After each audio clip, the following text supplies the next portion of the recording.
to our panel discussion tonight. I'm Dr. John Capito. I'm in the Communication Arts faculty here at the University. I also am in the Communication and Leadership Studies Master's Degree program. And I'm also the director of the Northwest Alliance for Responsible Media, who's sort of the host of this event tonight. So I just want to say a few things about that and welcome all of you here.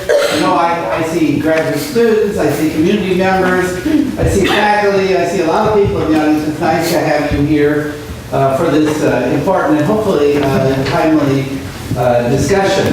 The Northwest Alliance is part of the university, but it's also a town and gown organization. We're made up of people who care about media and its impact on society and on culture. So we have a board that's made up of both people within the university and several universities. So I do want to say thank you and welcome to our board members who are here tonight. Linda Thompson with Spokane Convention Center. I get that name a little incorrect, but Linda is one of our board members. John Orr, a media activist in the city. Susan English, a professor in our journalism faculty, is on our board. Dr. Heather Crandall in Communication Leadership Studies. And of course our Director of Communications, graduate student Emily Cagle, who got a lot of work with you that this is happening tonight. And Jim Ferguson, professor at Whitworth University, who's also a journalism faculty member in their Department of Communication as well. We have a few others, but they're not here tonight, so they don't get introduced. Okay. So why Wikileaks and what's that got to do with media literacy? Really, our intent is always about how do we have the community become best informed about topical issues that affect the way we live as a society. And how does information come to us? Where do we get it from? How do we make sense of it? How is it filtered? How is it analyzed? And most of all, we care about what is the impact on everyday life and the quality of living in the democratic world. So Wikileaks became kind of a natural part of where we're going. Now, although we're associated with the university gives us lighting, electricity, and a little tiny bit of space. So whenever we can, we take collections, and so we'll sing a song in a few minutes and be off this easy.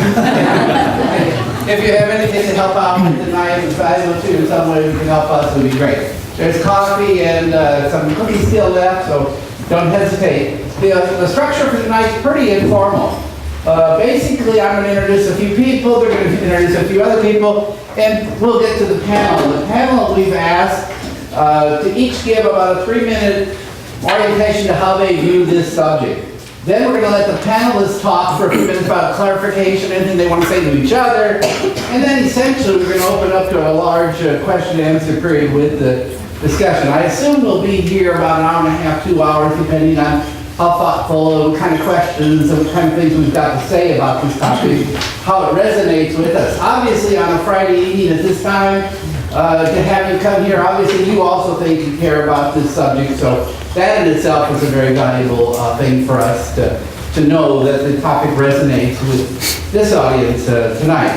That being said, our first person to present a few things to us is Miles Armby. Miles is an intern with our program this year. We always get 1 or 2 people come and help us out, and Miles is a high school student at Lewis and Clark High School. He's in Mr. John Henry's PICI, which stands for Practicum in Community Involvement. Practicum in Community Involvement. So he's working with the Northwest Alliance for that particular purpose. And actually, when we sat around about a month ago and said, who's the most informed about exactly what is Wikileaks, Miles chimed in with the most information.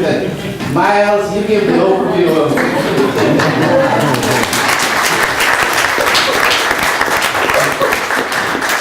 So Miles, you're on. All right, thank you.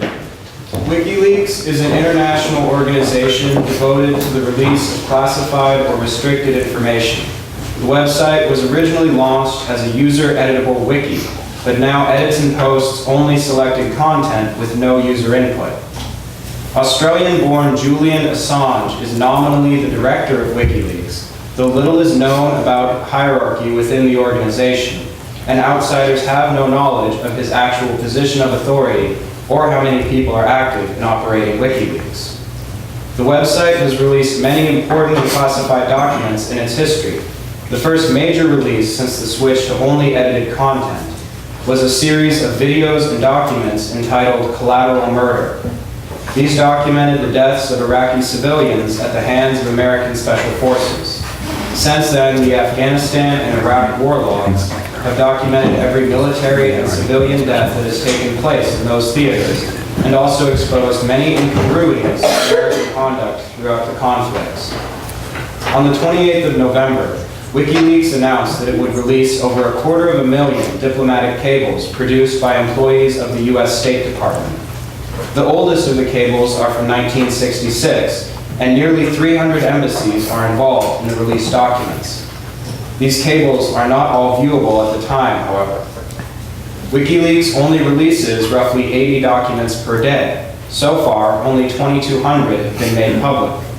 This does lead some to question the validity of these cables, especially if all of them are reviewed and possibly edited by WikiLeaks. On that note, I would like to introduce John Orr, who is going to introduce the members of our panel. Thank you.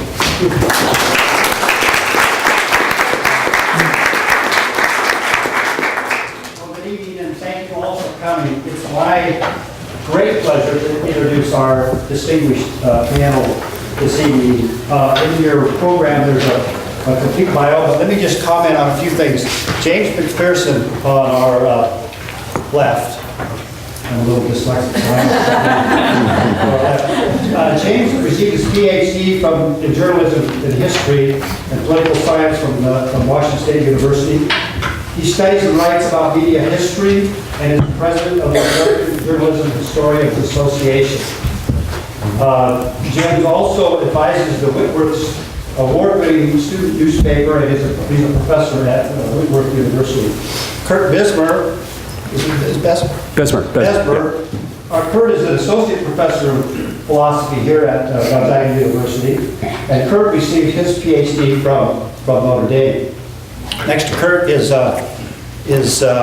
Tom Janot, and Tom is also a PhD philosophy professor, and he earned his degree from St. Louis University and is a professor of philosophy at Gonzaga. His research interests include ethics, Marxism, and critical theory. And I know Tom from a previous adventure. Tom was also very instrumental in the founding and implementation of the local community radio station, KYRS. Ted McGregor. Ted is a local gentleman, grew up here in Spokane, received his master's in journalism from the University of Missouri, and in 1993 founded the Inlander and is currently the editor and publisher. Susan English, one of our board members. Susan is an associate professor of journalism and program director of journalism at Gonzaga University. And Susan earned her BA from Washington State and her master's in education from Gonzaga University. Susan has been active in journalism and a journalist for about 25 years. Her focus is on media ethics. Susan was a former faculty member from Poynter Institute in Florida, and she also taught at the University of Idaho. So we're delighted to have these distinguished folks here with us tonight. We thank them for their time and their energy, and let's give them a round of applause.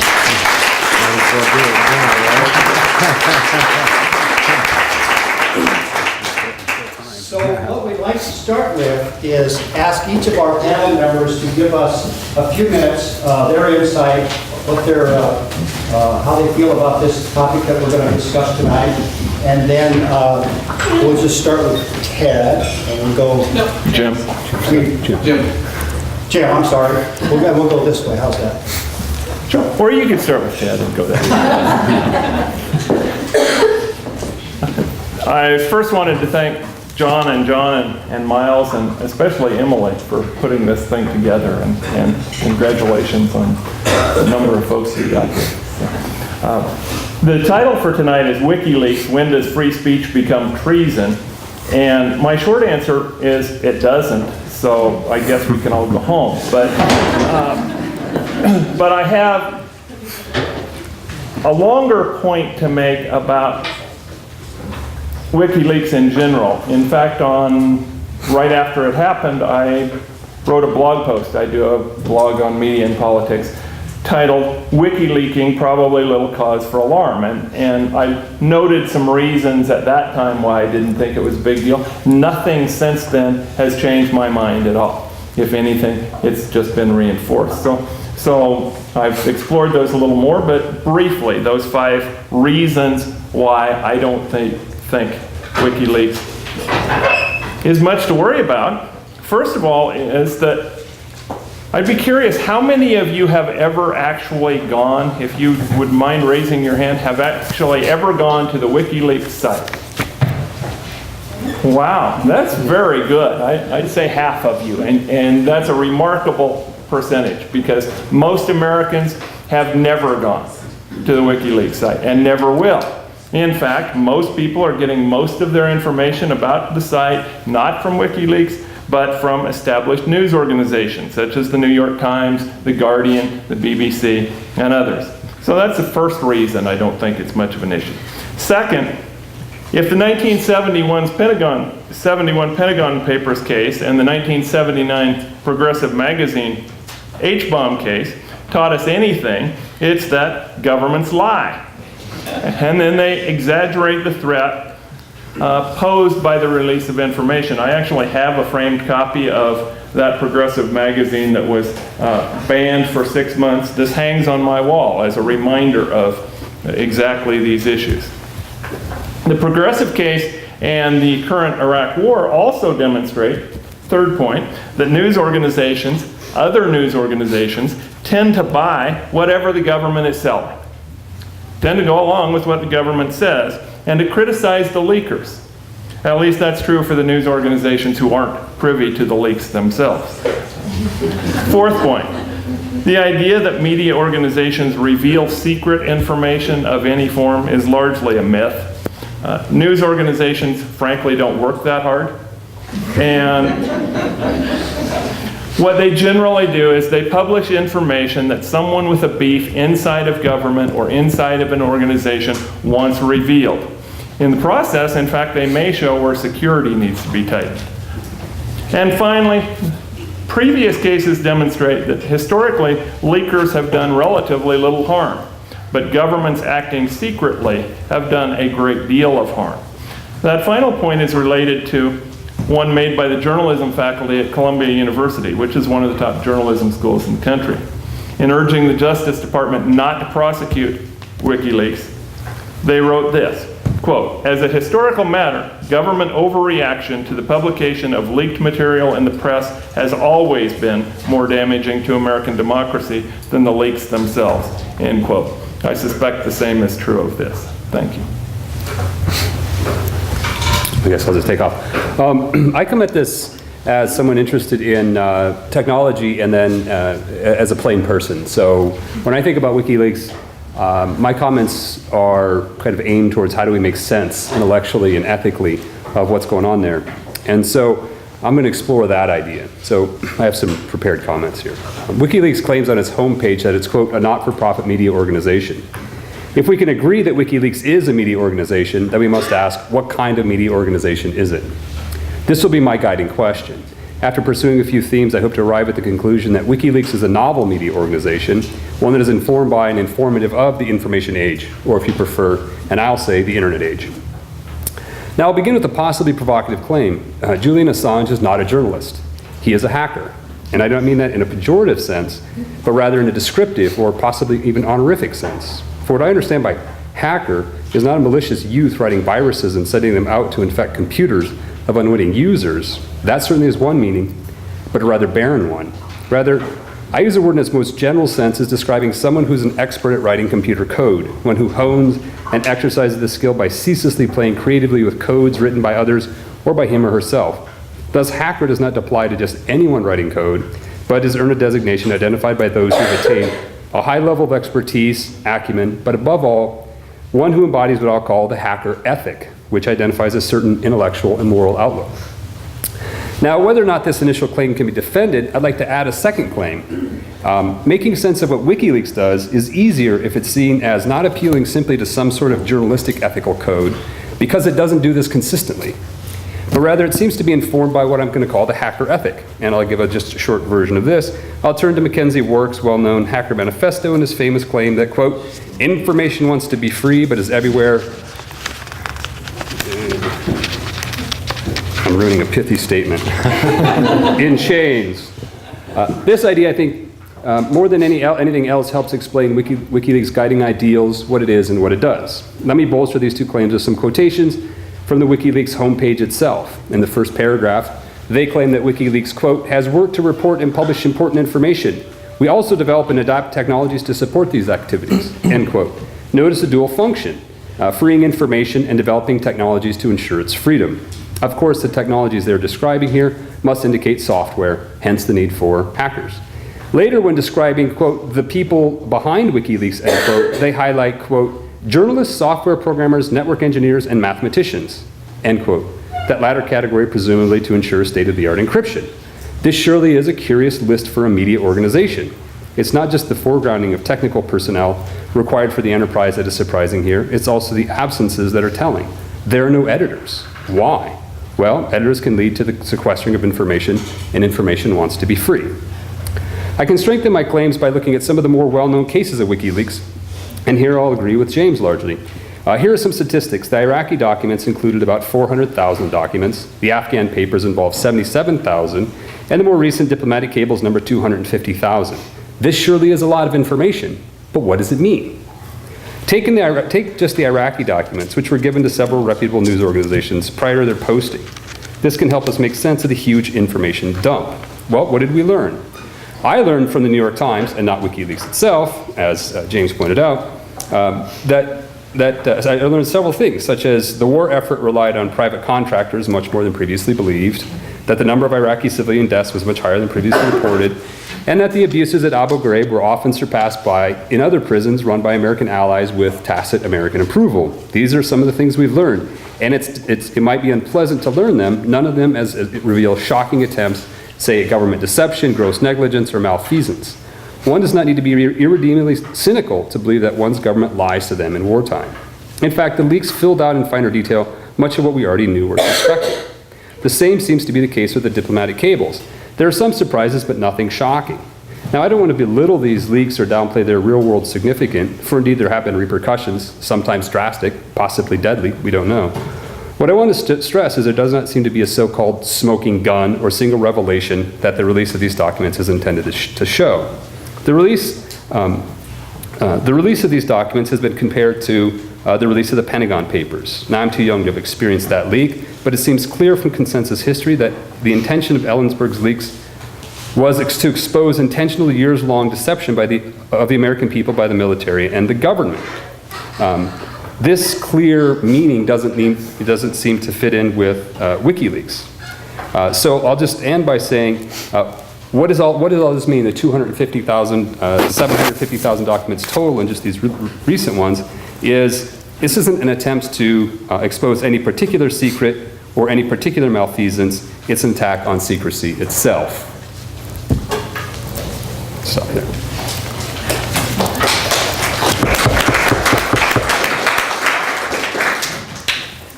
I can't speak in public without prepared remarks, so I have prepared remarks. The problem is I haven't read them yet. The WikiLeaks phenomenon is situated in a complicated lattice work of interlocking parts, including a number of technical aspects I wouldn't be competent to address. Aside from the technical aspects, however, different apprehensions, our portraits of heroes and villains, are likely to be philosophical in character. With respect to the question put, when does free speech become treason, I can only say that Julian Assange is an Australian. But if it's the First Amendment we're talking about, then political speech per se rightly enjoys absolute protection. Speech is subject to restrictions in time, place, and manner, and so-called fighting words are not constitutionally protected, but only on the grounds that they constitute, in the words of the court, no essential part of any expression of ideas. By inference, then, whatever does belong essentially to the expression of ideas is constitutionally protected speech. As to treason itself, I'll plant my flag on Article 3 of the Constitution, which defines treason against the United States to consist only in levying war against them or in adhering to their enemies, giving them aid or comfort. Importantly, Article 3 also requires an overt act. Can constitutionally protected speech also count as treason? I don't question whether speech acts belong to a typology of action in general, but it's a sign of the upside-down world we live in today that a year ago this month, in the Citizens United case, the court upheld the bizarre yet entirely fitting view that money is also constitutionally protected speech, befitting a social universe in which investment banks are thought to be persons too. Perhaps more fundamentally at issue philosophically then is the meaning of democracy in a nominally democratic society, when our political leaders are sold to the highest bidders, and when the highest bidders know nothing of national allegiance and care nothing for national security. A threshold condition of a democratic society, as we know, is an informed citizenry. An informed citizenry, in turn, requires transparency from its government. Whether WikiLeaks and Julian Assange represent a threat to the national security of the United States is another one of those questions that appears upside down. Or in other words, it's hard to imagine a greater threat to the national security of the United States than the national security state itself.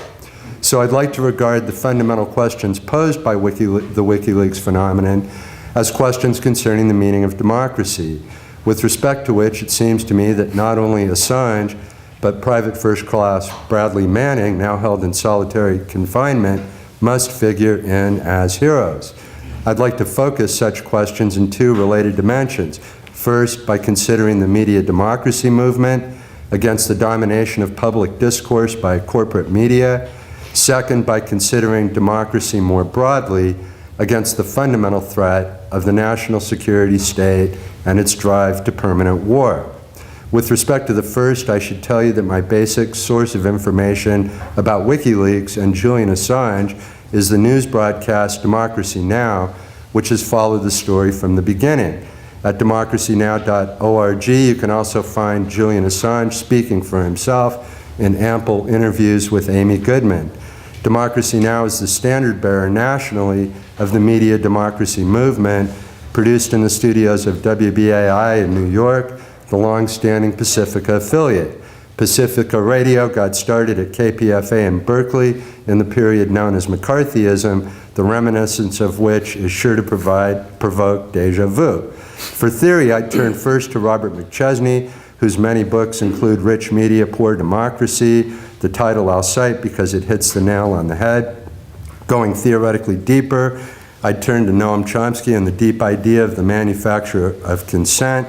And I'd turn next to the classics of the first generation of Frankfurt School theorists, carrying out their social research in the context of Nazi Germany, documenting the nature of a culture industry, the purpose of which is to mass manufacture the mass-produced series of distractions emblemized in our time by Rupert Murdoch's News Corp, sometimes also called the News. With respect to the second dimension, I'd like to close merely by alluding to the image of the WikiLeaks video footage released last April of the 2007 massacre from the sky in a narrow Baghdad street. If Julian Assange were an American, his act would be no more unpatriotic than Daniel Ellsberg's act of a generation ago, only with the astonishing difference in the order of magnitude, capacitated by the information revolution itself, the revolutionary condition for the possibility of WikiLeaks' revolutionary act.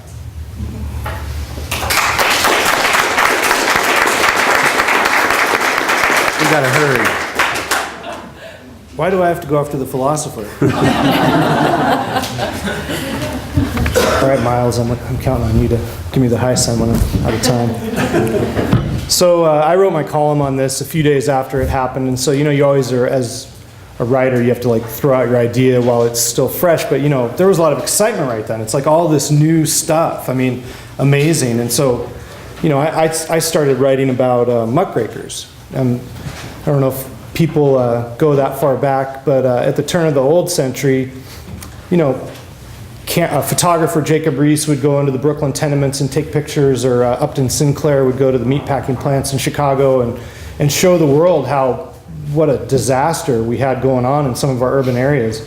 And Teddy Roosevelt, he had kind of a complicated relationship with journalism, and he named them muckrakers. And it's from a line in Pilgrim's Progress, and it's about the people that clean out the muck out of the stables, and they never look up to see God's creation. They're always looking at the dark side and always looking at the bad stuff. And so his point was kind of like, can't we see the positive there too? And he ultimately came to the point where he felt like there was a difference between Hearst and yellow journalism and real muckrakers, and he came to support them.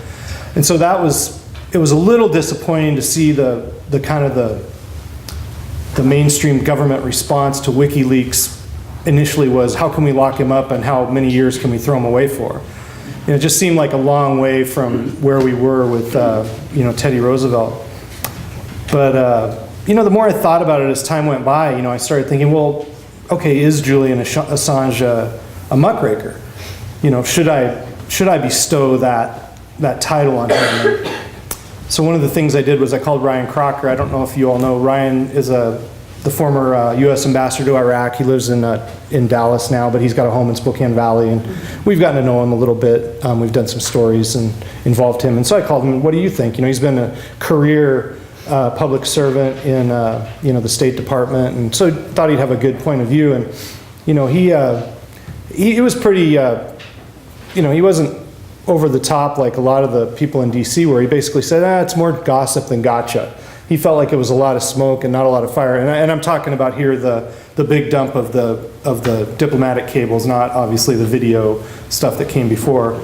But he brought up something about Assange, and he wasn't nearly as like, let's lock him up. He just said, I think he's an anarchist. And it resonated with me. I'm not saying I agree with it, but it is a little bit like that. It's a little bit like, I'm going to toss it up in the air and see where the cards fall, and you people figure it out. And I don't totally admire that. I wouldn't call him a muckraker, but I would say that he did have the good sense to share a lot of these things with some mainstream news organizations, and I think that was the right thing to do. So the New York Times and the Guardian in the UK had a little bit of a running start to work on these things. And if you follow the New York Times on Sunday, Bill Keller, the editor, wrote an extensive story on how they handled the WikiLeaks when they got them. And so through it all, I felt reassured about the role of journalism in all this. I think the future is WikiLeaks. There's always going to be ways that information gets out. Everything's on, a microchip the size of the tip of my pen now. Secrets are going to get out. It's just how do we deal with them? And I think the New York Times, if you read Bill Keller's thing, they took it very seriously. They redacted names. They had 3 journalists, including one who's a former Marine, look at this thing piece by piece and decide what to include, what not to include. If you compare the Guardian and the New York Times coverage, the Guardian's much more like sensational. So, how a media organization plays it, I think, is important. And the point that was made earlier about how many people actually went to the website, well, not a lot. A lot of people just got it through the mainstream media. So I would just finish my point saying I don't think Julian Assange is a journalist. I don't think he's a muckraker. I think a muckraker is a high calling and an important function in society. However, we are going to have Julian Assanges. We are going to have stories like this. And it's kind of a question of how does our media serve us, but ultimately how do the consumers of media digest it? And what kind of outrage do we make out of it? And how do we, ultimately do what the muckrakers did, and that's create progress. This has got to be about progress. Journalism has got to be about progress, and the only good that comes out of things like the Pentagon Papers is that we had the scales removed from our eyes and saw the light and progress, the end of the war, things were allowed to happen. So that's my opener.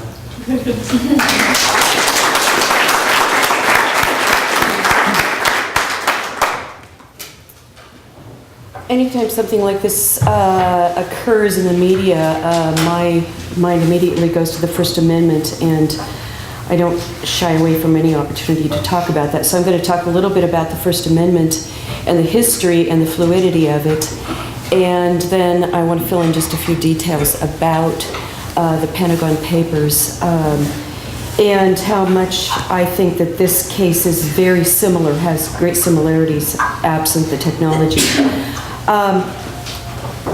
A lot of the framing of my thoughts about the First Amendment recently have come from a Harvard Law professor and New York Times columnist, Anthony Lewis. And he wrote a biography in 2007 of the First Amendment titled Freedom for the Thought That We Hate. And I like that title. But the point of his entire book was that if we only allow the ideas or the speech that we agree to tolerate, we don't need the First Amendment. That we ought to be big enough in this democracy to defend the ideas that we do hate, that do offend us. And he went on to encourage the most rigorous debate of the broadest set of ideas that do risk offending some or most of us. It's nice to go back and look at the framing of the Constitution and the First Amendment, the Bill of Rights, and realize how bold a move it was for the framers of our Constitution. They had impossible hurdles when they framed the U.S. Constitution. The nation was it wasn't a nation then, they were nation states. And they risked everything by going for these bold maneuvers. They didn't play it safe. The 13 colonies, when they framed the Constitution, all had constitutions, and almost all of them had free press provisions written into their constitutions. But we failed to note that the free press provision was limited just to denouncing King George III. So they didn't really imagine the sort of free press that we've talked about and that somehow we've done historical revisionism with. They delayed the First Amendment, the Bill of Rights, as you know your history, from the first writing of the Constitution, and the Bill of Rights were passed in 1791. But a little known or forgotten fact is that 3 states did not pass the Bill of Rights until 1939, and that was Georgia, Massachusetts, and Connecticut. And even though they had to follow them because of federal law, they couldn't get on board with everything in the Bill of Rights for all of that time. So what we've considered as being fixed in terms of free press, free speech, our mantra, really has had great fluidity ever since the ink dried in Philadelphia. In terms of the contemporary state of our free press, Anthony Lewis and others say that the pivotal moment came during the Pentagon Papers, and it's why we keep referencing it. So I just wanted to parse that out just a little bit for those who are not old enough to have remembered it personally. The pivotal moment really came at 2 a.m., June 14th, 1971, Greenwich Mean Time. And that's the point where Arthur Oakes Sulzberger, the owner, the publisher, former Marine, New York Times family, got the phone call from his newsroom. And they had already published a series of 2 articles on the Pentagon Papers. And the papers actually were hundreds of thousands of documents that had been gathered together by RAND analyst Daniel Ellsberg. And again, people forget that Daniel Ellsberg wrote the analysis of many of those documents. So where we think that maybe he snuck in and squirreled away and photocopied other people's work, he really was copying his own work, a great deal of it. He turned that over to the New York Times. There were weeks of debates between Abe Rosenthal, the executive editor, and others at the New York Times. The New York Times lawyers refused to even look at the documents. And they said if the newspapers would publish any part of it or any reference to it, they would refuse to defend the newspaper in court. So even the lawyers, their own lawyers on retainer, were against them. Despite that, they started publishing. After they published the first 2 installments, Sunday and Monday, Arthur Oakes flew to London for a meeting. They hadn't heard anything, and that's when he got the call at 2 o'clock in the morning that the U.S. Attorney General, John Mitchell, had filed, before the filing, he'd actually called and threatened them with legal action unless they ceased publication. And that's what Arthur Sulzberger decided to do, was to continue publication. And that was the moment that changed everything. He had tremendous courage, despite his own lawyers. John Mitchell said that there would be irreparable injury to the defense interests of the United States. So they only ceased publication, of course, when they filed and got a temporary restraining order from the Supreme Court. And at that point, Daniel Ellsberg took his box loads of documents to the 3 networks. They turned him away. He took them to the Boston Globe, the St. Louis Post-Dispatch, and 5 other newspapers. And they all started publishing. So as they say, the rest is history. The Supreme Court subsequently ruled that they couldn't stop publication, prior restraint. They could only publish after the fact if it was proven that these did indeed endanger the country under the Espionage Act. So coming back to the First Amendment, the strength of the First Amendment really lies in its lack of specificity. Freedom of the press is so unspecific. Who is the press? What is that freedom? Is it just, can we still denounce King George III? It's also its fragility. The lack of specificity leaves us to figure it out as we go. So I think the question that remains that should be debated is, what are the dangers of becoming risk averse? If we do not continue to push the envelope, to take risks, what are the dangers? And I think the dangers lie in that course of action. So if, as Richard Lewis says, if we settle for only those ideas that have been vetted thoroughly, and significant harms or offense will not result from their airing, we don't need the First Amendment. In exercising challenges to the vetting process and the vetters, we're strengthening our freedom for the thoughts that we hate. And I think that's what the framers actually had in mind.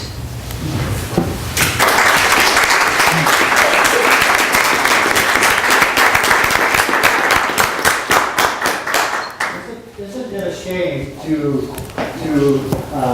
be in the presence of these fine, distinguished folks and limit them to 10 or 12 minutes to share with us their thoughts? I really want to thank you.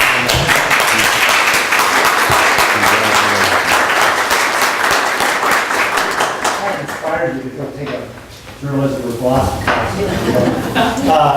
class. What we'd like to do now is start with Jim, and we're going to take about 10 minutes and let the panel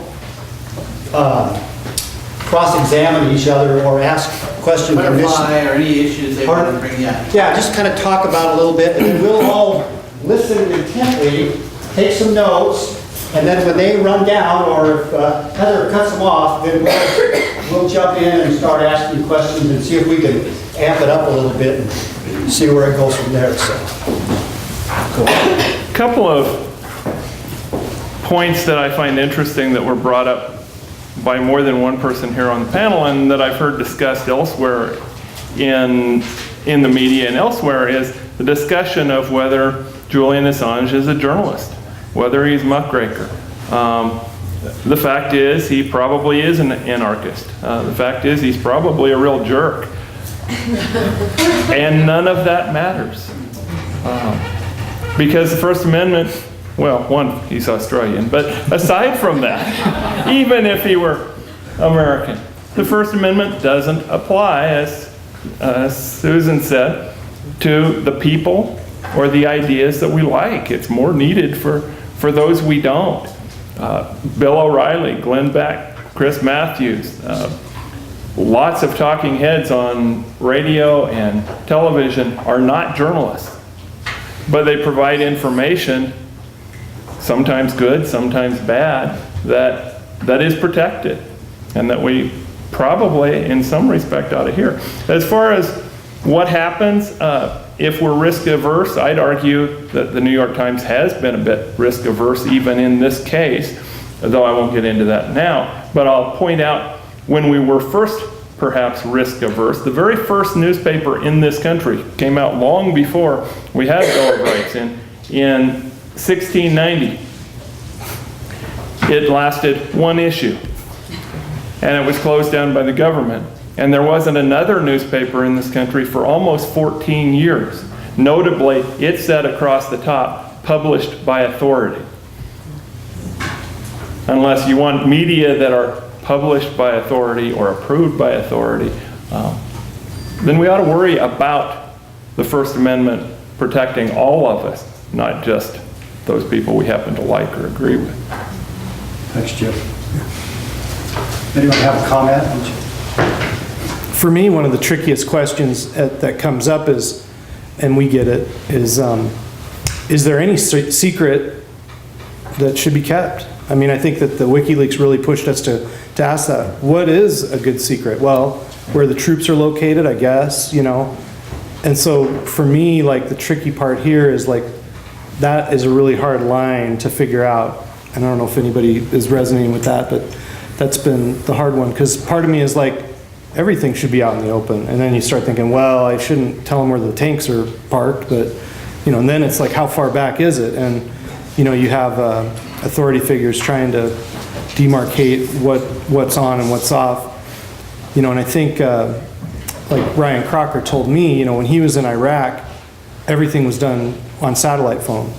Nothing was written down. He never sent an email the whole time he was there. They'd have live circuit TV. And his feeling is, you know, one of the tricky things that's happened is after 9/11, the imperative within diplomatic circles was, let's start sharing information a little better. I mean, I think everybody feels like, God, how did we not put all these pieces together? And so there was an imperative, he says, within the State Department and apparently the CIA to start sharing more information. And his point on WikiLeaks was, well, is that the end of that? You know, now is it like back to everybody shuts up, nobody writes anything down? You know, everybody's got a parallel email system that's totally off the grid. And, you know, for the people that want information out there, that's making it really harder, and you get the struggle between your government and journalism to try and get stuff out there just gets trickier and trickier. And I'm not saying that's a reason not to publish WikiLeaks. I'm just saying that the fallout, you know, is going to continue with the cat and mouse game. But I think that open information is always going to have an advantage because it's so prevalent. And, you know, the guy went in there with his Lady Gaga CD and downloaded the entire, you know, secrets of the United States government. So if it can happen that way, you just have to wonder. Other comments? Do other panelists think any secrets are worth keeping? Or? I'm probably the most bombastic person on the panel and probably also the most paranoid. And so my basic clue... This is being recorded, by the way. It is, okay, well, for posterity. It'll go up on WikiLeaks by midnight. Good, excellent. The thing that, you know, really disturbs me is that Bradley Manning is being held in solitary confinement, and he's the alleged leaker, and we have, I guess, collectively said that the impact of these WikiLeaks exposures is nothing especially to worry about. But apparently the federal government of the United States of America is quite worried in a context where Guantanamo is still open. And I didn't know how much to reserve my cards in this forum because I had no idea what my colleagues were going to say or what the makeup of our auditors might be or what kind of questions we might have to field later on. But you can either look at the unedited version or the edited version of that massacre that took place. that was released last April, and which I was happy to show in one of my courses. And it's an image, and it's an alarming image. And I guess I come at this question principally really not as a media specialist, but as an anti-war activist. And we're still at war, but the public seems in general to be asleep behind the wheel. The Patriot Act, Guantanamo still open, come down the list. The Bush-Cheney doctrine is called the doctrine of the unitary executive, which is code language for the consolidation of a national security state, the logic of which is apparently to be engaged in permanent war. And I'm really disappointed that this was not a campaign issue in the election of President Obama, and that President Obama has done nothing to dismantle the state security apparatus that was put into place by the Bush administration, and in fact Guantanamo is still open. And so I was wondering if we'd ever get around to talking about the Magna Carta and habeas corpus, and so the two images of that Apache attack helicopter and of Bradley Manning, a private in the United States Army, being held in solitary confinement without charges, without due process, etc. I mean, these things really disturb me, and I think they ought to disturb all of us, whatever became of the anti-war movement. And the moment of opportunity, I think, that Julian Assange and comrades have created for all of us is to pay attention again to the actual character of these wars that the United States is waging, which it seems to me have nothing to do literally with the national security of the United States of America, or, and you know where it goes from there. So if I may fall silent, I better, that'd be good, yes, okay. Thank you, Tom. Great job.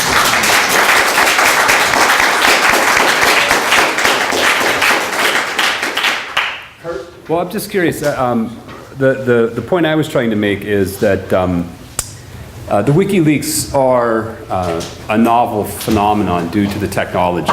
And so, when we ask what do these leaks mean, I want to resurrect the dead and say, well, the meaning is in the message, right? This is just what the internet makes possible, and if the hacker is our hero, he's setting this information free.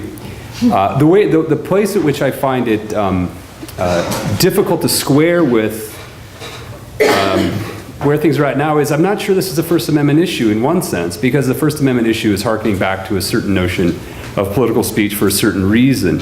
And if you're going to protect speech, you protect speech because it's meaningful. And what I want to say is 750,000 documents is not meaningful in itself. It's an attempt to demonstrate the efficacy of this medium to set this information out there and then allow the meaning making to happen along the way.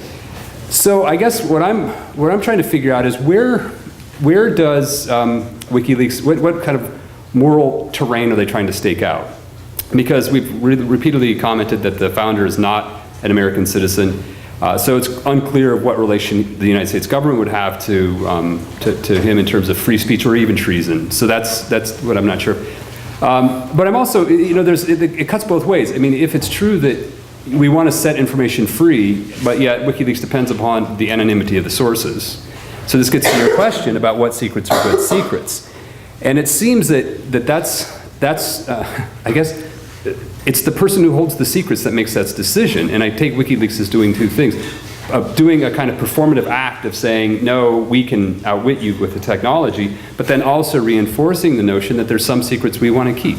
And so the fact that they haven't come out and said, and confirmed or denied that this private is the source, for one, I think is a morally cowardice act. If he's not, then they ought to say so. But that's what I'm saying, they're taking up, so the silence there is then telling. So again, here's an instance in which a secret is being held by an organization that condemns secret holding by organizations, and clearly people are suffering, at least one person's suffering from this, and I imagine his family is as well. So I guess what I'm interested in really is thinking through if part of this phenomenon is the fact that it's only possible due to this new medium, and the heroes of this new medium are the hackers who are sort of on the forefront of liberation.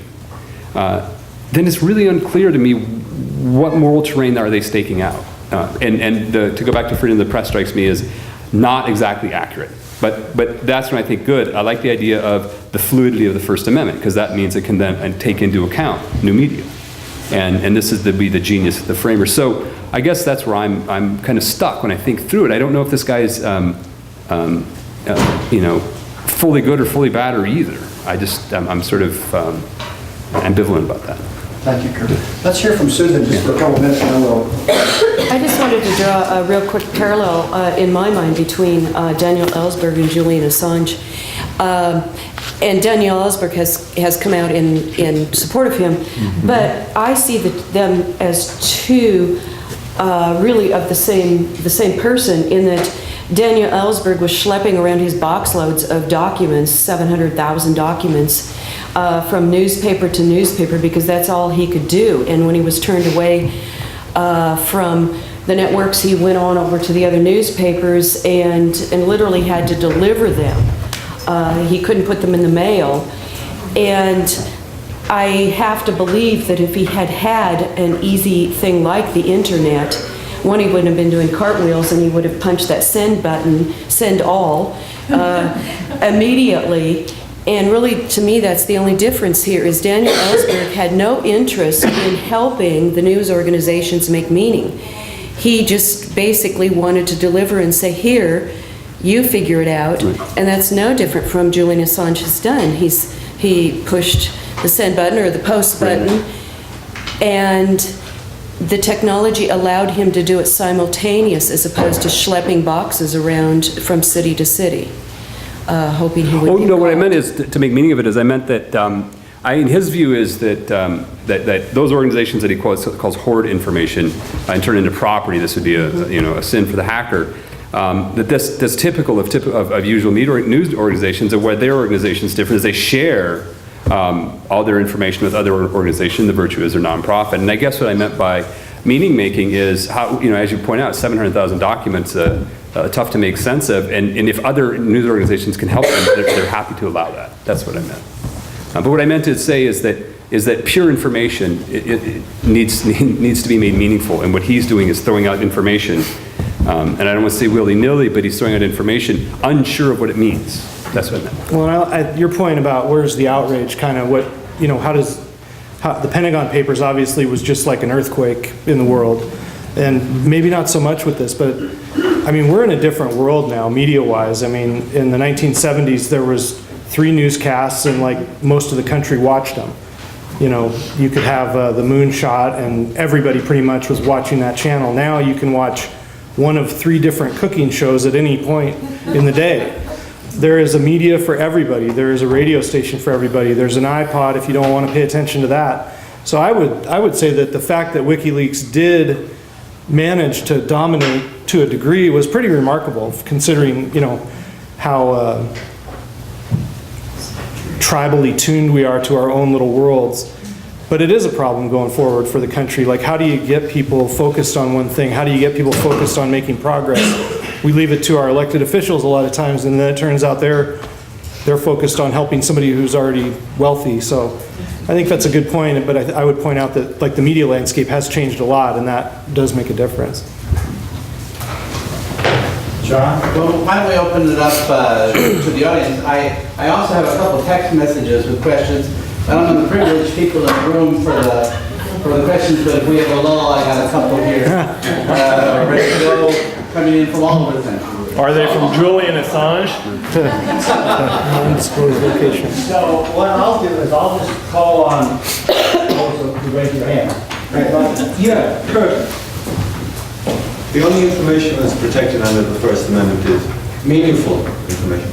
Who decides what's meaningful? Well, I guess I didn't mean to. Sorry, Oh, sorry. For example, pornography has been protected under the First Amendment. Just that point. Secondly, nobody seems to sort of come to grips with the idea of government responsibility in the handling of this information. About 1.5 million people had digital access to these cables. Now, saying after 9/11, true, organizations did not speak to one another. But that doesn't mean, that you have to then make the information available to everybody down to the level of allegedly a private, which actually recently, day before yesterday, the Department of Defense said that there is no link that they can find between Julian Assange and Bradley. There's no link. No link. Yeah, there's, Department of Defense. that's what I heard. Yeah. But that's just the question of technology. Once you digitalize information and make it available on a system that 1.5 million people have access to, that's not a secret. Oh, okay. And this is my point, and that's what Julian Assange is pointing out to us. I mean, things have changed, and we have to, I mean, I think the large institutions have to recognize that the attempt to sequester information once it's digitalized is a futile effort. And the part I didn't get to in the end was why is this a media organization for the internet age? Because it's just demonstrating to us what we don't want to acknowledge is that secrecy, like privacy, is beginning to look like a quaint and outmoded notion. And I think that's what they're trying to show. And that's why I say, if that's true, I mean, if this is a way of seeing what they're doing, then it's unclear to me what moral landscape they're taking up. At what point do you then start living with the consequences of doing that demonstration? So for example, if this PFC does end up spending more time in solitary, at what point are you, in a sense, morally responsible for that, but for the greater good of demonstrating the fact that secrecy is a myth? I guess that is not a fault of failing of WikiLeaks to protect their sources in that particular case. Right. Apparently what happened is he confided in a friend. Sure, yeah. But it strikes me that, I guess, I'm not sure where the idea that you know, if this is a sort of information wants to be free view, I'm not sure what sorts of ethical frameworks go with that, I guess is what I'm thinking about. And I'll review my cards here. I have a suspicion that technologies often leap ahead of our moral reasoning and our moral categories, and they force us to rethink them, and I think this is an instance of that, and that's why I say I think it's unclear to me where they stand. That's all. Another question? I have one. I heard a comment about, you kind of linked secrecy and privacy. And, you know, I'd like to have all this information out there, particularly from Julia, but I don't want to give up my own privacy. So could we talk about that a little bit? Because I think we are giving up our privacy, and we are being spied upon, collecting all of our emails, etc. But I hope that if we defend Julia, that we don't then have to give up our own. You probably already have given up most of it. Yes. Well, I'm aware of that. But I just, you know, I'm aware Well, of I that. say that I'm using a book which I'd recommend actually. It's titled I Spy is the main title of it. Small I as in iPod, SBY. And it talks about exactly that. Every time you sign up for discounts at the supermarket, somebody's collecting that information. You can't buy to use in anything some way. without giving somebody your zip code. You know, it's just, yeah. So, I don't know, it's probably another down the road issue. But I was going to bring up the case last week in the New York Times, I think it was on the business page, that another WikiLeaks posting involved a disgruntled Swiss bank worker who had been fired. He took, of course, a bunch of Swiss bank records with him out the door. I don't know how that happened. That was their failing. But he then offered them up and posted them on WikiLeaks. And they involved wealthy people from around the world who had avoided tax liabilities by, of course, dumping their money into numbered Swiss bank accounts. And, well, some people have been quick to stand up and condemn him, and he'll probably end up being prosecuted. I think the people that have been quick to condemn WikiLeaks are those wealthy people who now are under the scrutiny of their individual tax collectors in their countries and face some pretty substantial tax liabilities. So he's managed to inflame not only the press and governments, but also lots of very wealthy people who are raining fire down on him on WikiLeaks for publishing or making available those Swiss bank account records. I think I'm going to ask one of the questions came to me online. Okay. This is a question from San Diego. Says I would be grateful if you could ask this question to the panel for me. There's been much debate in recent weeks as to whether WikiLeaks has overstepped the boundaries of the First Amendment. While to some this may seem an oxymoronism, my question is, revelations from WikiLeaks and other sources indicate the American press, the Fourth Estate, has widely abdicated its responsibility to critically inform the public regarding issues affecting the interest of our nation and its citizens. Instead, it has apparently chosen to be docile scribes for the state and or obedient servants of the owners of corporate media. In so doing, has the Fourth Estate committed treason? That sounds like yours. Docile scribes. Who would like to respond to that question? Thank you, San Diego. So, all right.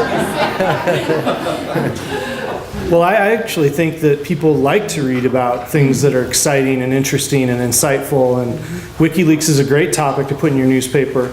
I think the problem with mainstream media is they got boring and they got scared and they didn't want to rock the boat with advertisers, and I'm not saying we're perfect, but as a free weekly paper that's founded only 18 years ago, we have a whole different mindset about the world. Obviously, we're not writing about national topics too often.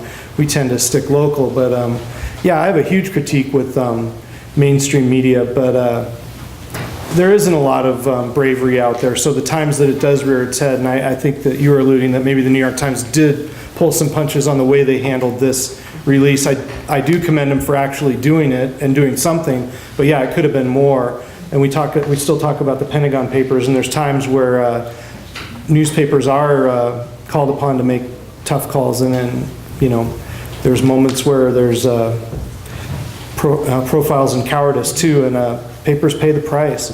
That's why a lot of people don't trust the media, and they find their own media. And like I follow the Twitters that I agree with, or I follow the cable channel that I agree with, and so again, I talked about how things are kind of becoming more broken down, but I'm not sure that it's anything sinister. I think it's just human nature and aversion to risk, and when that happens, the old school kind of becomes kind of decrepit, and then new media comes up like us, even though we look a little bit like old media with our newspaper, but there's other new things out there that'll take their place.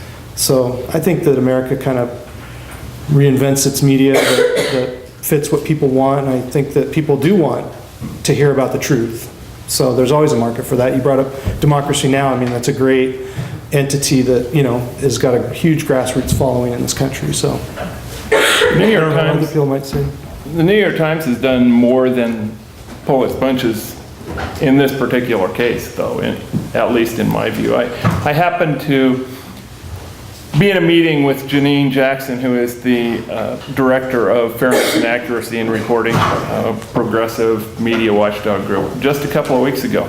And she was talking about a New York Times story based on the WikiLeaks story. The story was headlined, "Iran fortifies its missiles with the aid of North Korea." So there's two countries we're supposed to be really afraid of, Iran and North Korea. Well, guess what? The Washington Post had the same information. They interpreted it completely differently, and they had doubts about it. Come to find out, the information comes from a German newspaper article, which they misread. So it doesn't support that conclusion anyway. The New York Times backed away from it in future issues, but lots of people read that first one, linking Iran and North Korea. Correction's always small. Right. Like page Charlie 22, Rose. Yeah. Charlie Rose, for example, said on his show that the cables had linked those two countries and their missile program. So that's one example. Another example, the New York Times has gotten criticism for being too out there, for revealing too much from its readers. The Guardian in England is getting criticism from its readers for not revealing enough, and yet it's revealing more than the New York Times is. So readership matters too. UK has a really nice journalism world. I mean, people are you walk by the kiosks and there's tons of newspapers, and it is people sad in this read more country. than one. Yeah, they do. Everybody's kind of following all the news, so everybody has more of a frame of reference, and the media plays off each other, and I think we do suffer from not having as many big voices that can keep each other, honest. I have two questions I'd like to tie together. One is, why is it that the government is so afraid of what's coming out of WikiLeaks if they have nothing to hide? And the other question is, how can we have a democracy if we don't have information so that we can make an intelligent choice in voting and so on? To me, I have another question. I'm kind of wondering, how long is it going to be in the United States until we're in the same situation as Egypt's in right now, which the people are revolting like crazy, and all their communication's been cut off? And we have a lot of issues. We have healthcare, we have education issues, we have war issues, of which a lot of people don't want to see us being in war. And we need, you ever try to take the back off of a watch to change a battery? You have to have a real sharp little tool to get it apart sometimes. I think this thing with WikiLeaks is our sharp little tool. It's going to allow us to open up and get more information and be able to be more of a democracy and less of a plutocracy. Yeah, how do you plutocracy? Plutocracy? Yeah, oh, thank you. Anyway, I think it's an opportunity.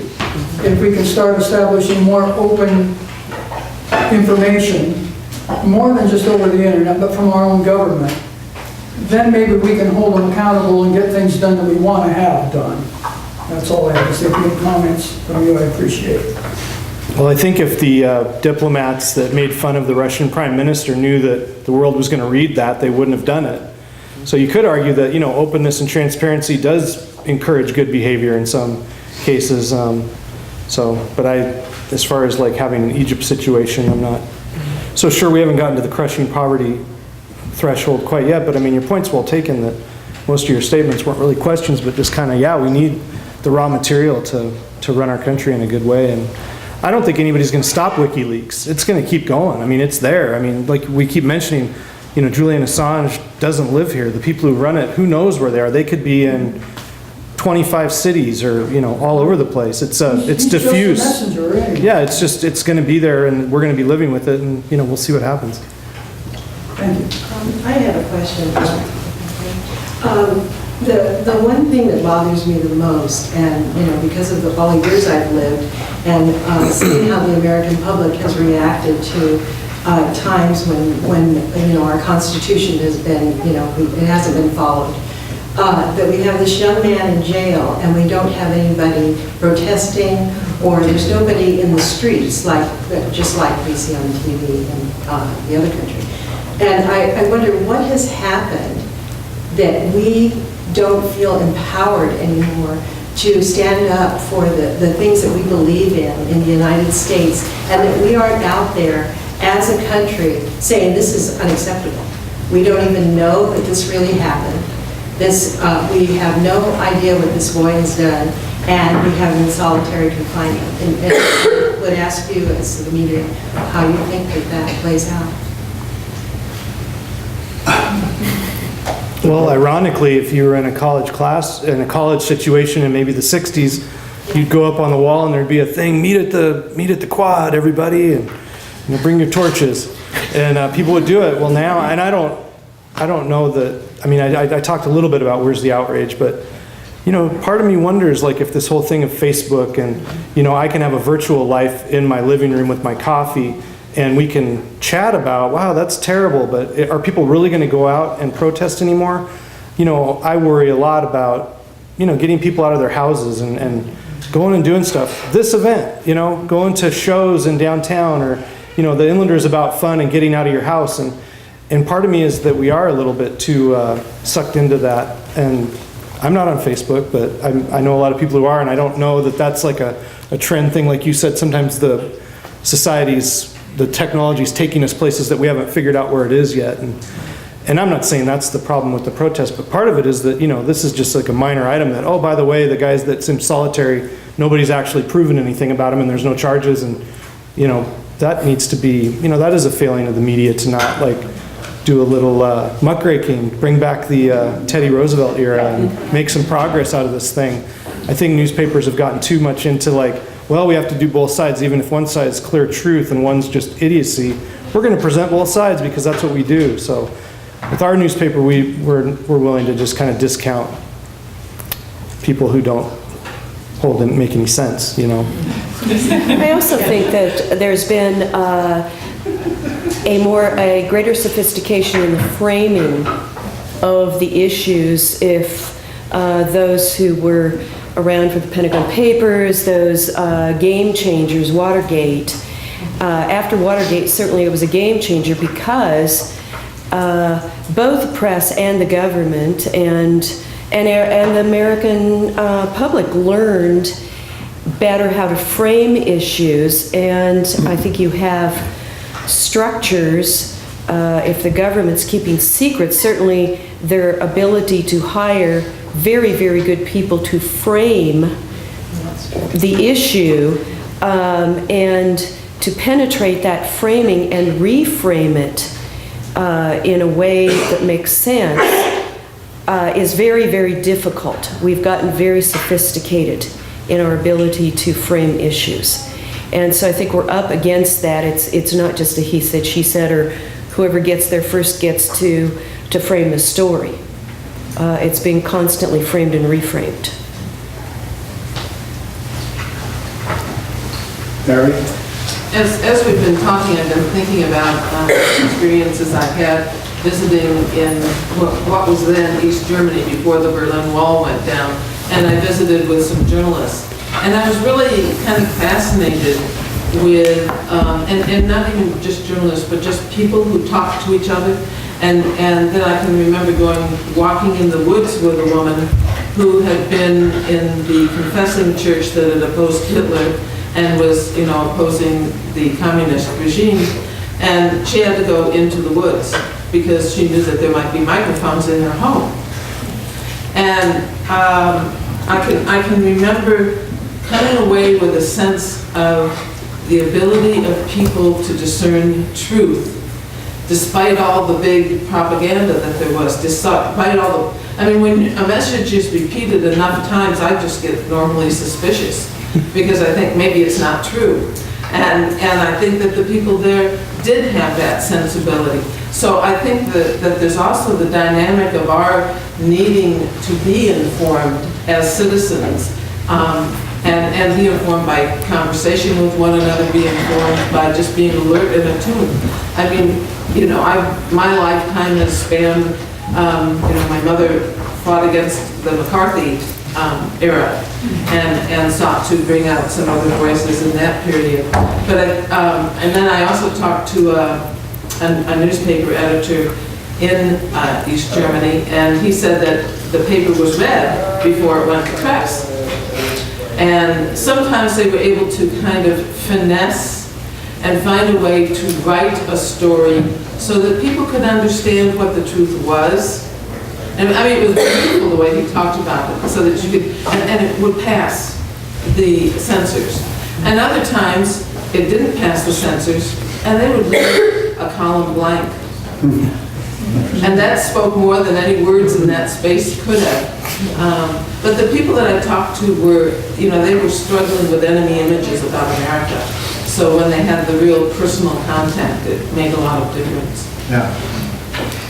Was there another comment? Yes, ma'am. Yeah, I was just wondering, we've got a panel, everybody agrees, I've heard really good reasoning why WikiLeaks is not treason. But I know there's a big feeling in the country out there that WikiLeaks is treason. And I guess I'd like to hear that other side of it, because I would guess that they feel their ideas are just as valid as yours. But I can't speak to it because, but I don't know if anybody here could. I'll just speak briefly to that in that I tell the students in my classes that somehow we've come to the idea that democracy should be easy, quiet, and that we should all just get along, and that the way toward a decision is to compromise and meet in the middle. And never in the history of the early part of our democracy was it even expected to be anything other than chaotic and a cacophony of voices. And we've lost the idea that a marketplace of ideas is a good thing, but it's going to be loud and it's going to offend people, and we might even break the law with some of our ideas. And I think that we, in some ways, are averse to being in a place where people passionately argue ideas, some of which make us really angry, and we don't agree with them. And so I found as a longtime journalist that when you do a story that prompts that kind of discussion, people get angry with you, the journalist or the newspaper, for stirring things up, for shining the light on it. We were doing fine, we're getting along. And so I have no documentation, but my sense is that when something like this incites passions, it makes some people uncomfortable, and if we just stop reading WikiLeaks, we'll stop having this heated discussion. I just think it causes discomfort. I think that's absolutely true, and I think we see that even in our own conversations in society. We don't argue as much over the dinner table about politics as we did when I was a kid anyway. Maybe it was just my family couldn't get along, but I think there are a couple of other issues, ma'am, that play into it. One, I think there's a recognition that everything now has become politicized, and anything that is revealed about one side is going to be used by the other side, going to be distorted by the other side, and used in negative ways. And so I think that raises apprehension. I think there's also a very real sense with something like WikiLeaks, where we're talking about war. Notably, those people who are strongly opposed to WikiLeaks, in many cases, are military families or people who know military families. And they're frankly afraid of their kids, their spouses, getting killed over something that's revealed in WikiLeaks. And I don't think we should discount that. And it's interesting to me that Julian Assange is now, he has evolved toward becoming a journalist in some senses. He's now redacting names, and in fact has suggested that any name that's redacted by the New York Times or one of his other partners, that they just put 12 X's there instead of redacting the name, which might show from the length of the space even who it is. So he's at least giving it some thought, but I think that's a real fear, and especially was with some of the earlier releases. I want to be really brief, but I want to come back to, was it Mary's mention of the heroism of the East German people behind the Iron Curtain? And excuse me if I've got the Russian word wrong, but I believe it was samizdat. Do I have that correct? It seems like that's what's socially necessary in our society today. So we're not going to sit here and uphold the high journalistic standards of the former USSR. And in fact, there was a state media, and there was Pravda. And the New York Times functioned in a Pravda-like way with the outbreak of the war in 2003. And so there's the Judith Miller syndrome, And in fact, we know that it was pure fabrication, that Saddam Hussein had weapons of mass destruction. But the corporate media, the leading newspapers and television outlets and other media sources in this country persuaded the American people, in effect, that there was a real casus belli here, so that we could embark on, as a nation, this fundamentally criminal and immoral campaign. And I'm not sure that mainstream or corporate media has really recovered from its own Judith Miller syndrome, especially with the death in newspapers in this country, when, massive numbers of investigative journalists are just being thrown out of work. And so the media democracy movement is a little bit like samizdat, it seems to me. we have to take up the responsibility of mutually informing one another. And of course, the great risk is that you have to exercise your own editorial function. But my deeply humanist conviction is that human intelligence has the capacity to discern what's true, so that over the longer cycle, the truth will out. Only it's our responsibility to work out what that is. And I don't blame people. I mean, the NYT article on Sunday was a character assassination against Julian Assange. Portraying him as some kind of creepy guy. And I'd urge everybody to leave and go listen to Amy Goodman's interview with him where he speaks for himself. He says, I'm not an anti-war activist. In fact, I'm a transparency activist. Seems to me this hacker ethic is the shoe that fits, and that's what he has. But I'd agree with my esteemed colleague, Professor Besmer, that the hacker ethic is a good thing in our time, analogous to samizdat. And I didn't want to call the New York Times Pravda, but,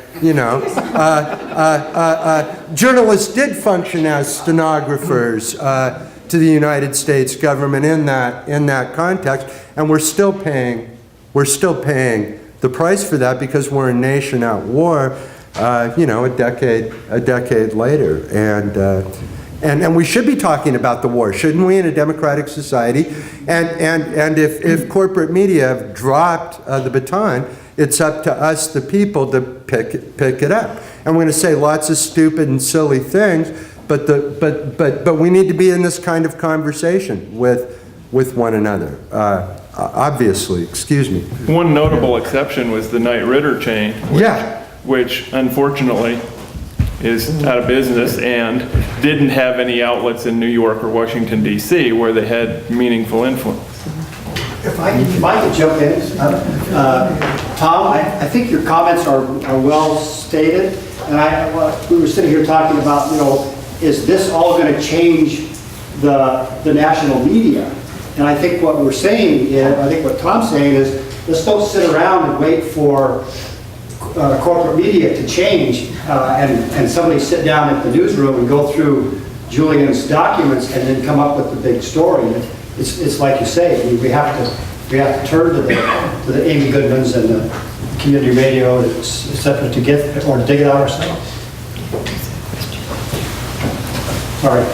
I have a question. Just to kind of play devil's advocate a bit here, and just say that, I totally deplore what our government is doing to Bradley Manning, one of those people with two first names, and the whole just way we've gone about treating anybody recently through our so-called criminal justice system is morally wrong to me. At the same time, we've got this guy who's in the armed services, and he committed a crime, knowing that he committed a crime, right? Whether it's the White House baking recipes or whatever, if it's classified and you take it and publish it, you're committing a crime, right?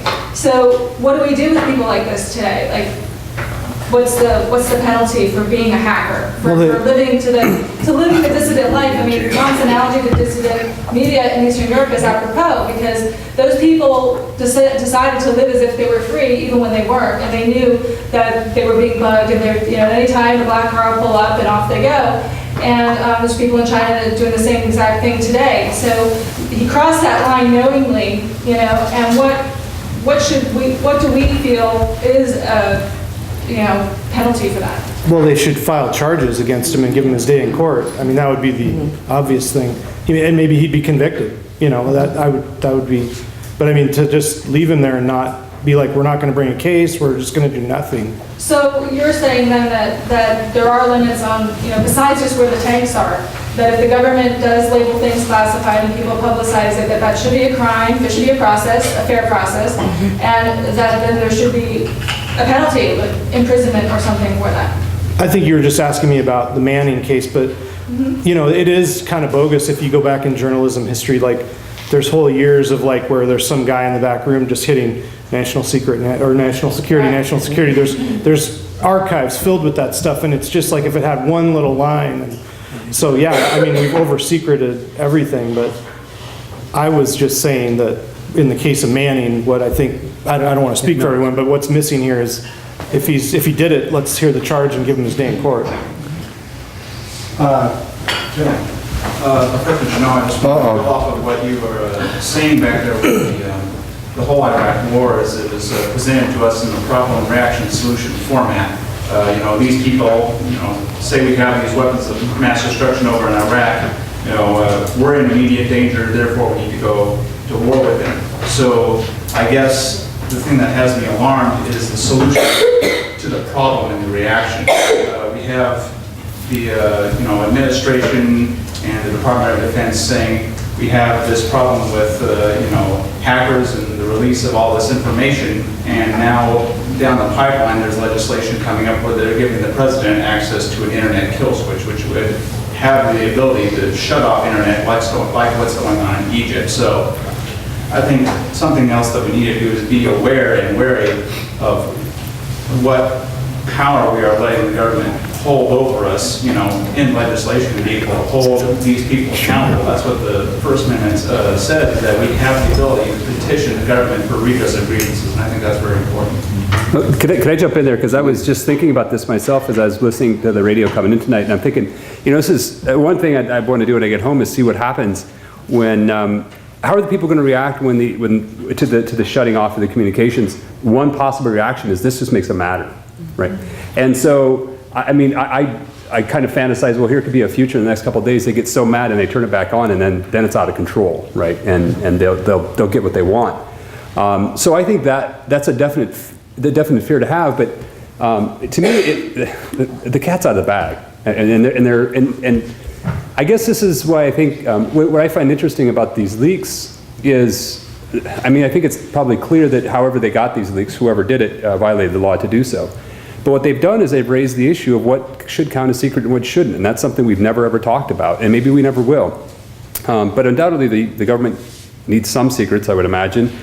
But the diplomatic cables strike me as really a weird kind of classification system. It was embarrassing, some of that stuff, but it didn't seem to be pertinent really to national defense per se. But I'm with you, I'm worried about that sort of power to the government, but I'm dubious it'll work.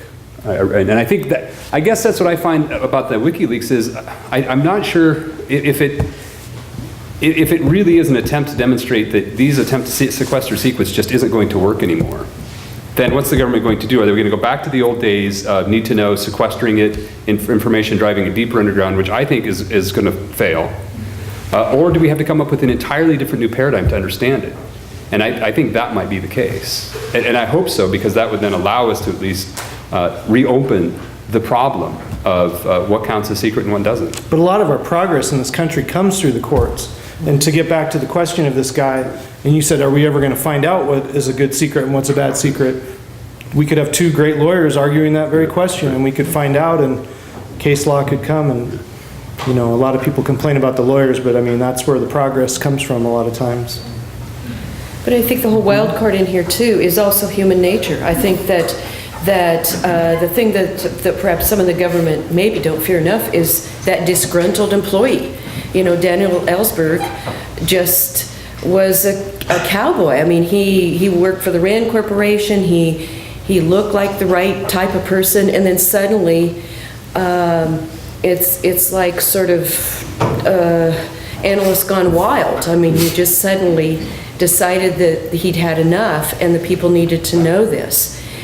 And so no matter what we classify, don't classify, that's a wild card. There's still a person in there classifying it, typing it, cataloging it, and those are still the wild cards. John? I'm Chad. Representing the Northwest Alliance for Responsible Media, I have this question. So, when confronted with this kind of information, what would a responsible media be like in making choices about information and giving the stories to if the purpose is to inform democracy, how are those decisions made, and how would we expect, or what would we think the media should be like, both from a philosophical and practical point of view?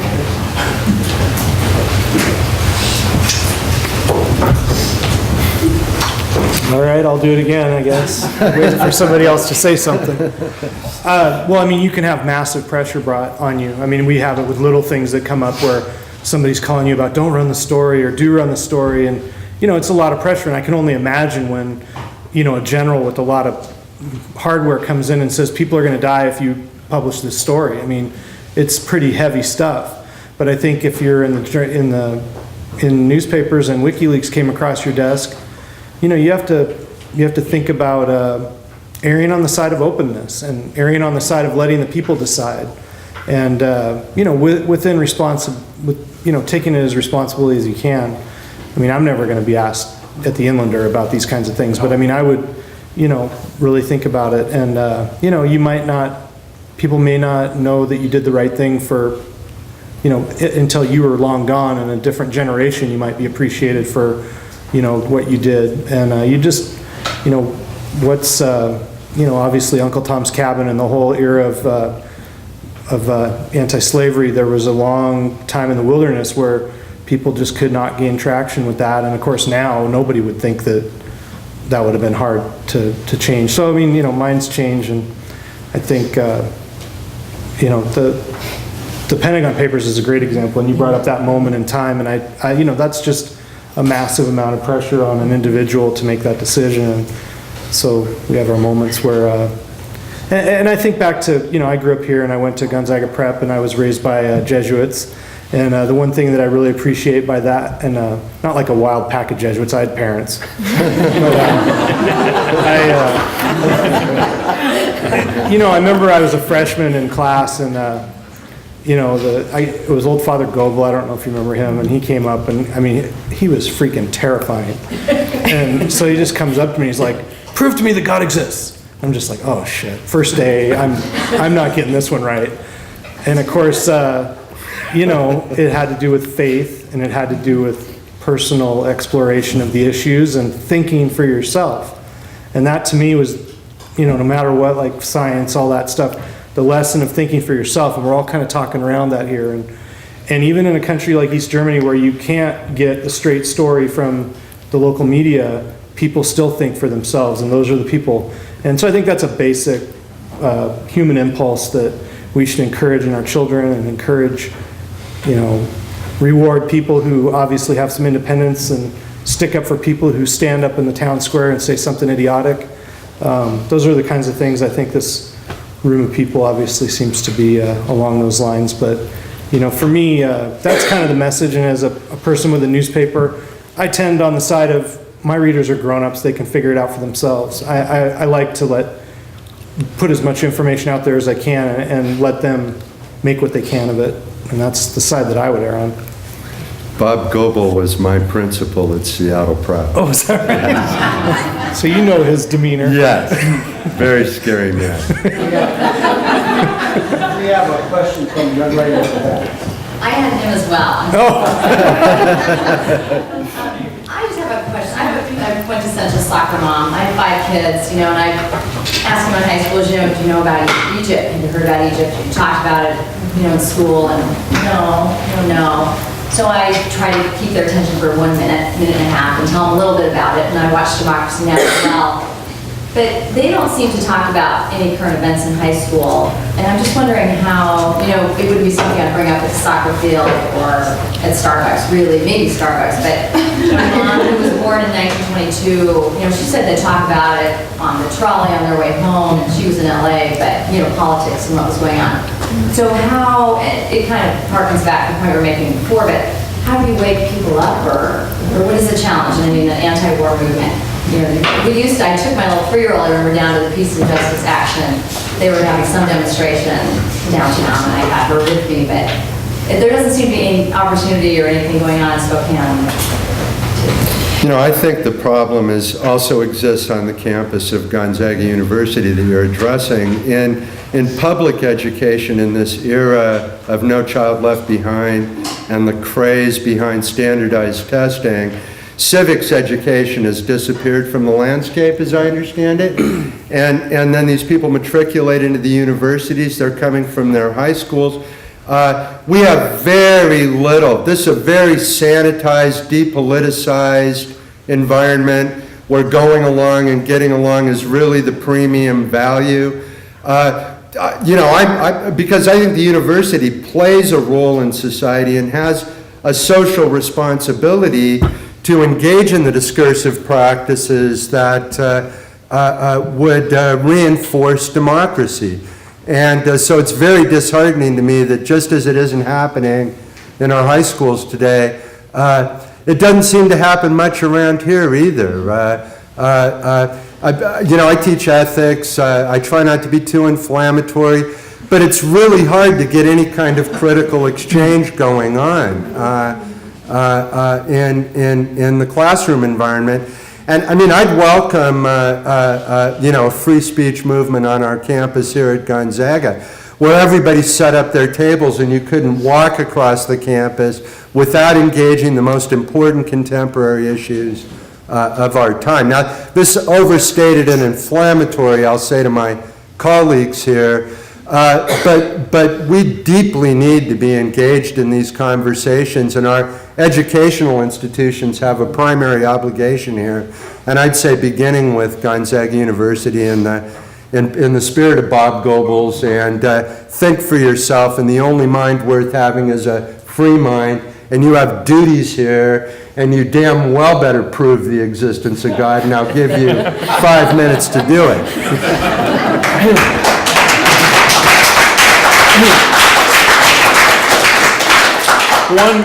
One problem, and it's an old problem, Neil Postman wrote about it in the 1980s with a book called Amusing Ourselves to Death, before the arrival of the internet, before all of the fun technology we have now, is that there are so many things to focus on aside from Egypt, aside from whatever is going on in Washington right now besides snow. And a lot of those things are entertaining, and that's what Postman was talking about. But the fact of the matter is, one of the downfalls of having so much media access to so much of the world is we can follow what goes on in Egypt a lot better. Before, when we had 3 networks, they were all talking about the same 4 or 5 stories every single night. And guess what? Some countries never got covered. We never heard of many of those countries unless something exploded. And so it was, in some respects, easier to know something about an issue as defined than it is now, because of the good information and the bad information we're flooded with. You haven't even mentioned fear factor that the government military wants us to keep in a situation of fear. So, Joe, yeah, it's funny actually. There's been some references to Egypt. Egypt, of course, is a knock-on effect from Tunisia. What started the situation in Tunisia? Anybody know? WikiLeaks. It was originally referred to as a WikiLeaks revolution. So in one sense, WikiLeaks is perhaps more important than we're sort of giving it credit for here. But in another sense, it's perhaps actually now insignificant, because there are several similar sites that are now open. OpenLeaks, WikiLeaks. The mold has been broken and the genie is out of the bottle. But I just thought in some senses WikiLeaks is more important than we're giving it credit for. In some ways, well, its time is, you know, it's less important as over. 15 minutes is gone. Yeah, well, I guess in that respect, what you were saying about Julian Assange deciding that he would put 12 X's for a person's name. There's obviously other sites where people haven't made up their minds about that. So how would you feel as editors posting information that did lead to the death of military people or people somewhere else on the basis of your convictions about free speech, and that then something terrible did happen? How would that affect your opinion of the website or the issue? Should look at the kill ratios in the war we're fighting now. How many civilians do we have to kill to take out a member of Al-Qaeda or a member of the Taliban? And there's a mass murder taking place of innocent civilian bystanders. And it would be a damn shame if American soldiers were put in harm's way as a result of the disclosure of information. But to me, the best remedy would be the immediate withdrawal of U.S. forces from these theaters of war in the first place. So they're not humanitarian interventions, and I think we could talk about what they're really all about. If soldiers had stopped killing civilians and returned to the United States, then we wouldn't be putting American armed forces in harm's way in the first place. From a practical perspective, I think you feel bad, but you do the best you can and you do the job. I mean, I can remember covering a rape case for months on end and basically doing all the things newspaper reporters are supposed to do, saying this is alleged, and so on. And of course, attorneys never let the defendant talk to the newspapers. And then the young woman who had supposedly been raped recanted the day before the trial. This guy's reputation was shot, and I had a lot to do with that. But I had done my job, and I'd done it as well as I could. I still feel bad about it today. But that's, the risk you run in a free society where you're trying to make government and society work. Thank you, but if you also reference the Pentagon Papers, again, the release of those papers, and he broke the law doing it, but the release of those papers are credited with ending the Vietnam War sooner. So I would say how many lives were saved by the release and the publication of the Pentagon Papers. I don't always think that it's a clean cut, release them and risk people's lives and it's on your head. I think that there's that upside to the release as well. And maybe that's collateral damage, but I do think that we discount that too. What time are we supposed to leave? We have about 15 more minutes, so if you have this question, you better get your hand up there very quickly. So 1, 2, 3. I'm giving you a number. Mary, you're 1. For Christopher, 2, 3. Do we have another question after that? We got the first 3 anyway. Okay, go ahead. A number of years ago, the head of the Fellowship of Reconciliation came here to Spokane and was talking, and I was just fascinated because one of the elements of his presentation was that he gave a list of all sorts of social movements in Central America, in the Philippines, and all around the world. But he talked about, and going back historically, and he talked about that most of those social movements emerged at a time of new media. And that new media then would be taken over by the system of the government, and then the people who were the innovators had to find, in a sense, another form of communication, because communication was critical to bringing the critique. But one of the things I was fascinated about was to hear today on, I think it was NPR, the reporter said that when internet was turned off, people went on the streets, and there were more people on the streets when they could not communicate, because internet has this kind of compelling thing about communicating, and so when that was deprived of it, they were on the streets. And I also think I've been doing a lot of thinking this week, because I was at the Martin Luther King celebration, and then at the rally, and in the Unity March, and there wasn't anything in the media said about the content of those events. The bomb took precedence over the content of it. If you read the next fig tree, you'll see the content. You weren't there. I also was fascinated because there was an article about the human rights groups in the community.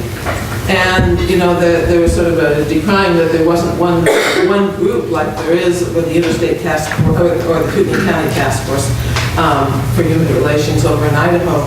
And I started doing some reflection, because I've been involved with a number of the different groups all through the years, and realized that the situation was not as dire as was being presented, because there are a lot of groups. And in fact, we don't need just one group, because what happened to the local group was that the person who was spearheading it retired. And Tony Stewart will one day retire. And so, you know, we don't want to be dependent on just one group. And it's great to have, you know, the groups because they will intersect and interact and communicate. And that is, so it was just, you know, just kind of a little train of thought that was going on. Who's number two? Yeah, I was just wondering what you thought about the fact that I feel like journalistic integrity should recognize and try to reclaim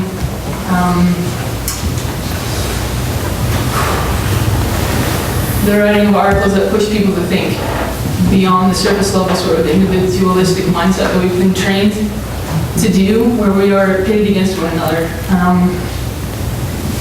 So that we're discussing, you know, who's to blame instead of looking at the power structures that are creating us to act this way. And it gets complicated because I feel like there's these created bubbles of journalism and others, objective, where you're just getting the piece out. And so how do you take into account the need to try and retrain people's thinking about issues? So you're not saying like, is what he did treason? You're saying, why do we have an organization that is creating people to act in shitty ways and or find other avenues for voice?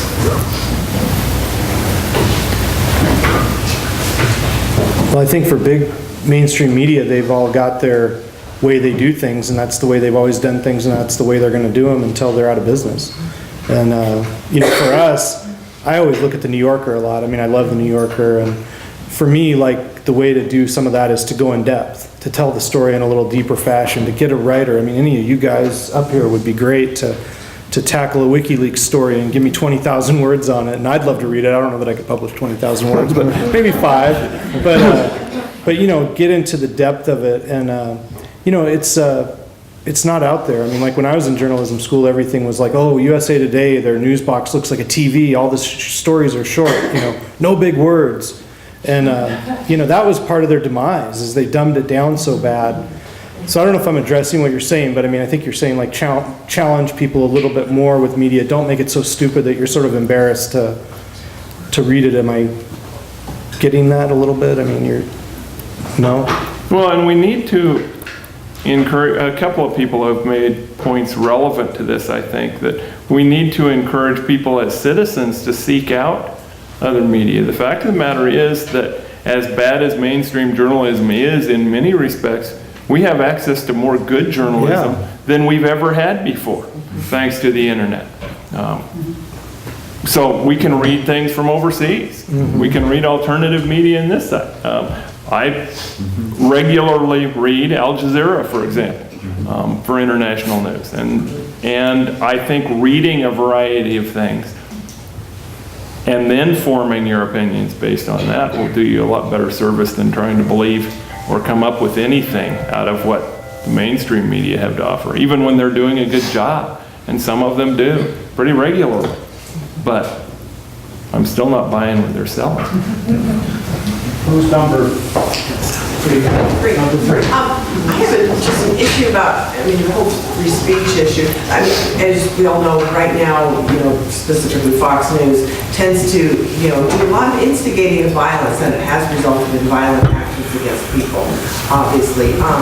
And I'm just wondering, what is the balance, and how is that dealt with legally, and what can we do? Because, you know, we see, you know, there's been several instances. I mean, the Gabriel Giffords issue is one, and there's been several other instances, you know, as we know. How do we deal with that? And what are the legal issues of actually instigating violence in there? I mean, there has been people killed because of what Fox News has done. I think, frankly, that I'll be brief, because frankly, I think Fox News, of which I am not remotely a fan, is getting a bad rap. I think stupid people do stupid things, and they always have. Certain media and certain leaders have always tried to fire people up, and certain stupid people have always tried to get attention through violence or through doing stupid things. And frankly, I think people wanting to get on TV is a bigger problem in this society than people watching TV and reacting to it. But that's a whole nother issue. We could have devoted our forum to this question about the attempted assassination of a congresswoman in Tucson at a Safeway. And it was an attempted political assassination, and I take it the shooter is a deranged young man. But, I listen to way too much NPR. It's my misfortune. And it's now become de rigueur to say that there's no connection between the shooting and a media climate. And I would humbly beg to differ. There's no direct causal linkage, but there are mediations here. And so you talk about the Tea Party movement and Fox's role in promoting the Tea Party movement and pouring gasoline on the fire of that movement. American populism is wonderful, but it's always taken two forms. There's a right-wing reactionary populism. A left-wing progressive populism has always been grounded in organized labor, in a working class struggle. And the Tea Party isn't about the working class at all. And this is like really a thing that I'm going to regret saying, but I see an incipient American fascism on this national landscape when Sarah Palin is raising the question, who's a real American? That's a very threatening question. What is this trope about who is and who is not an American? And how's that playing out in our immigration debates? How's that playing out in our concerns about any number of social issues? And so I think it's very frightening. And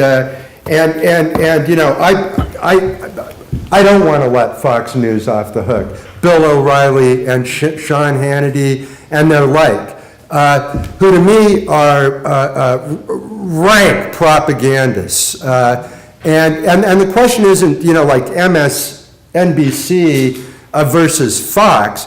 It's this other question we addressed between appealing to the intelligence of the human animal and appealing to her stupidity. And it seems to me that Fox News is craven in this respect.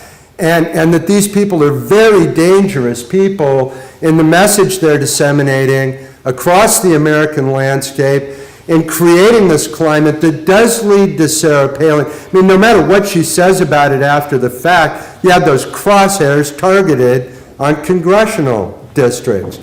And now, it's okay. This is America. Our politics have always been carnivalesque, and people try to incite one another, and I suppose I'm contributing my fair share this evening.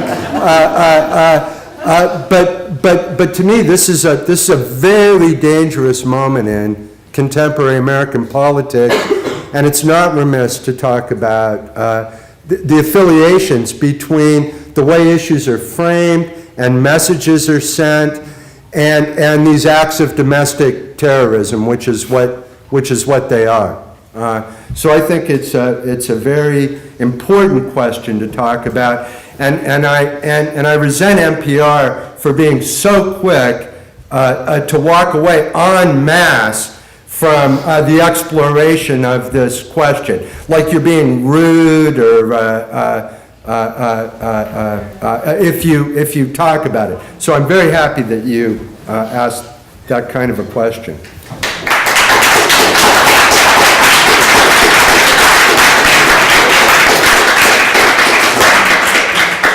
I'm not unwilling to give Tom the last word, but if anybody else wants one more word before we wind this up. He gets the prize. He spoke the last word.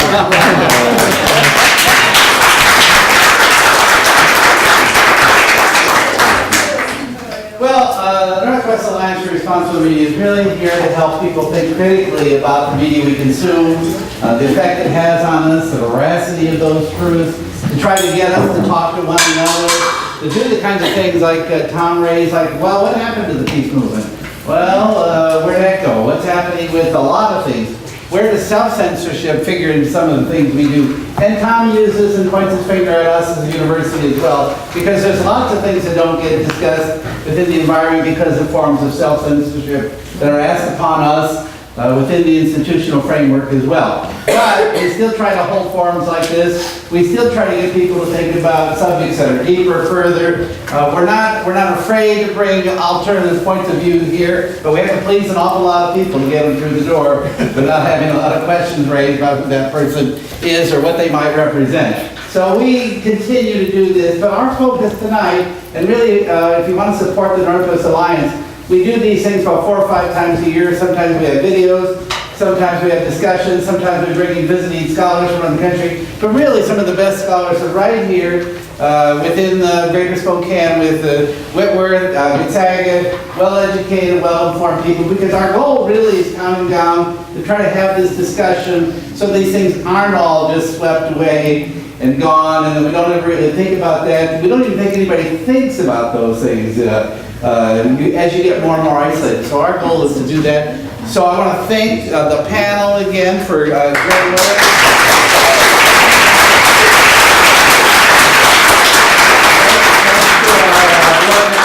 To Miles and to Emily for helping this all get going, and really thanks to you for coming, because it's the dialogue that's the most important part for what we do. So if you have any other questions, you're welcome to walk up and talk to any other panelists or do whatever else you like, because I'm just still a few cookies. If you have a few coins in your pocket that you're willing to give to the Alliance, that'd be great. Help us do our next thing. But we just thank you for being here.